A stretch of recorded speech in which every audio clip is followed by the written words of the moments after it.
Salam dəyərli dostlar, hər birinizi xoş gördük. Demək, bir neçə gün bundan öncə bu yaşadığım Berin şəhərində bir mənzərənin şahidi oldum. Bunu Zəlimxan rəhmətli demişkən, deməsəm ölürəm. İstədim bu fikrimi sizinlə paylaşım. Mən 11 ildir, 12 ildir Azərbaycandan kənarda yaşayıram. Məni tanıyan hər kəs bilir ki, harda mən varamsa, orada Azərbaycan var, harda Azərbaycan varsa, orada mən varam. Mən vətənimi çox sevirəm və millətimi də çox sevirəm. Kimliyindən asılı olmayaraq, hardasa, istənilən ölkədə, istəyir İsveçrədə olsun, istəyir başqa ölkədə olsun, mən Azərbaycanlı görən kimi o dəqiqə yaxınlaşıram, salamlaşıram, yəni diqqətimi, qayğımı nümayiş elətdirirəm, harasa, yəni vaxt varsa, uyğunsa, kafeyə, restorana dəvət edirəm. Yəni əlimdən gələn kimi çalışıram ki, yəni bir-birimizə hardasa öz dəstəyimizi, bir-birimizə öz, yəni da sevgimizi paylaşaq. Demək, bir neçə gün bundan öncə ofisdən çıxdım, düz şəhərin mərkəzidir bura. Keçdim o bir şpital qaz küçəsinə və keçəndə gördüm ki, bir xanım, bir uşaq da qabaqda gedir, yəni çoxdular. Azərbaycan dilində danışır. Eşidən kimi ana dilimizi, o dəqiqə döndüm, salam aleykum, Azərbaycanlısınız. Dostlar, inandırım sizi ki, mən həyatda heç vaxt belə Azərbaycanlı görməyimə peşman olmamışdım. Elə formada yox, belə sir sifətlə dedi ki, baxdım, qadındır, mən buna nə deyim? Bir istədim, deyim ki, Azərbaycanlı olmaq şərəfdir, görünür siz o şərəfə layiqdirsə, amma dedim, qadındır da hər halda, biz Azərbaycanlıyıq. Yanımda bir gürcü var idi, ona bir ünvan var idi, oranı göstərirdim. Nəysə, getdim o qardaşı, biconu yola saldım, geri qayıdıb gələndə, gördüm ki, bir dənə də yaşlı qadın var yanlarında. Yəni, küçədə nə bilim, bunlar hot-dog yeyirlər, nə yeyirlər.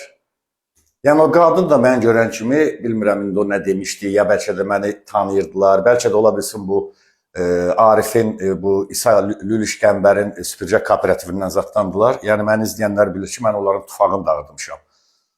Bəlkə də ona görədir, bəlkə də nə bilim, Allah bilir. Qadın da gördüm, nə bilim, üzünü o tərəfə, bu tərəfə çevirir, qayıtdım, gəldim. Açığı çox pərt oldum ki, yəni mənim millətimin belə tərbiyədən kasat xanımı var. Tam səmimi deyirəm. Məsələn, bax, hardasa bir 2 həftə bundan əvvəl idi. Mən hardasa 2 ildən yuxarıdır, nə məmulatlarına çörək yemirəm, nəsə birdən-birə beynimə pizza düşdü. Yanımızda burada İtalyan restoranı var, çox gözəl də personalı var.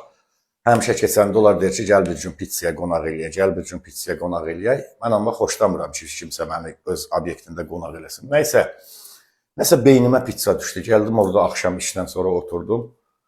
Sifariş elədim pizzanı, sonra yanımda gəldi 3 xanım oturdu.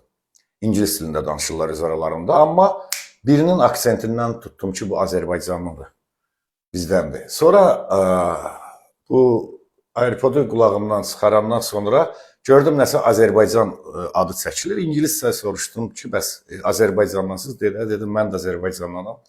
Salam, çalam, ora bura. Olduqca qabiliyyətli, mərifətli, bacım olsun bir xanım idi. Bir xeyli danışdıq, ana dilimizdə bir xeyli danışdıq. Mənim burada yeganə çatışmayan bir şeyim ana dilimizdə danışmaqdır. Nəysə, sonra ofisiant yaxınlaşanda İtalyan dedim, Fratello onların hesabını alma, mən ödəyəcəm onların hesabını. Ayda ildə də, 100 ildə bir dəfə bir Azərbaycanlı xanımla rastlaşırsan, özdə ki, ailəsi ilə deyil, təkdir. Yəni, bura təlimə gəlmişdilər. Sonra ofisiant yaxınlaşdı, deyir ki, bəs separat ödəyirlər də, ayrı-ayrılıqda ödəyirlər. Mən də fikirləşdim ki, birlər əcnəbilər də, onları nə tanıyıram. Dedim, onda o xanımın hesabını gəl məndən al, yəni hesabla gətir bir yerdə ödədim. Yəni, olduqca çox sevindim ki, belə bir yerimi gördüm, belə bir intellektual, mədəni bir Azərbaycan qızımızı, bir bacımızı gördüm. Və gecə idi deyənə suvenir dükanları bizim ofisin altında, mənim burada qardaşlarım da olar, onların suvenir dükanı var. Dedim, bəs çox xaif ki, bağlıdır, amma sabah xahiş edirəm, vaxtınız varsa, başa düşdüm ki, evladı var, qız evladı var. Dedim, xahiş edirəm, imkan varsa gəlin, mən istəyirəm də sizə bir suvenirlər falan var, hədiyyə eləyim, İsveçrədən yadigar. Dedi, yox, çox sağ olun, çox minnətdarlıqla bu xoş notlardan ayrıldıq. Yəni, bilirsiniz dostlar, bunu nəyə görə paylaşdım sizinlə? Məni heç nə pərt eləmir, heç nə məni pərt eləyə bilməz, çünki mən elə bir hərəkət eləmirəm ki, məni nəsə pərt eləsin, nəsə məni belə, nətər deyim sizə, sındırsın. Amma mən görəndə ki, Azərbaycan adına layiq olmayan, şərəfinə layiq olmayan belə bir insanlar mənim qarşıma çıxanda, açığı çox pərt oluram ki, yəni hardasa bu tərbiyəsizliyi kimə də qarşısına eləyəcəklər və onu görən adam elə düşünəcək ki, Azərbaycanlılar hamısı belədir. Uğurlar hamımıza, Allah Azərbaycanımızı qorusun. Sağ olun.